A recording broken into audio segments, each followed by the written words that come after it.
Working with radians. We've already learned how to graph angles in standard position. Let's try an example now where the angle that we are given is in radian measure. So you can see the example there, alpha equals negative 4 pi over 3. I've listed some options that you might consider in terms of how to draw these graphs, especially while you're getting used to radian measurement. One way, certainly, is to simply convert the angle to degrees, and if the numbers are nice, it's not too difficult to do that in your head. Where you see the pi, simply think of that as 180 degrees. Pi radians is 180 degrees. And again, if the numbers are relatively easy, you can do some mental math here.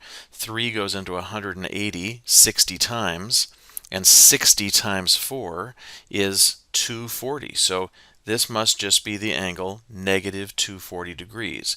Now we'll talk later about how to deal with these kinds of conversions that you cannot easily do in your head. But again, if the numbers are relatively easy, you can get there pretty fast. Now that I know the degree measurement, of course I can draw quite quickly. Here's the initial side. I'm rotating clockwise because it's a negative angle.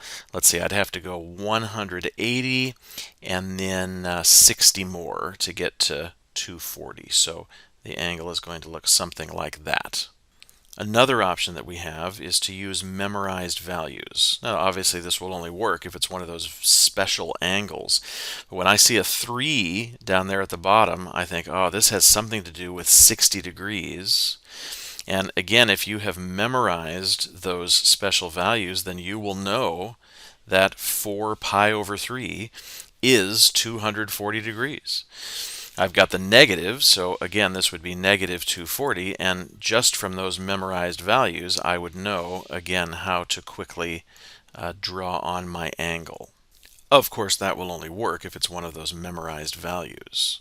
A third way to go is to think in terms of rotation, and what I mean by that, 4 pi over 3 means 4/3 of pi. 4/3 as a mixed number is 1 1/3. So what this tells me is I need to rotate in a clockwise direction because of the negative 1 whole pi and then 1/3 of a pi more. So start at the beginning, rotate clockwise 1 whole pi, that's 180 degrees, and then 1/3 of a pi more, well, pi is 180, 1/3 of that would be another 60 degrees past. And obviously I've ended up at exactly the same spot all 3 times. But this rotation idea is very nice, especially if you're dealing with an unfamiliar angle, one that's not on the special angle list. Thanks for watching.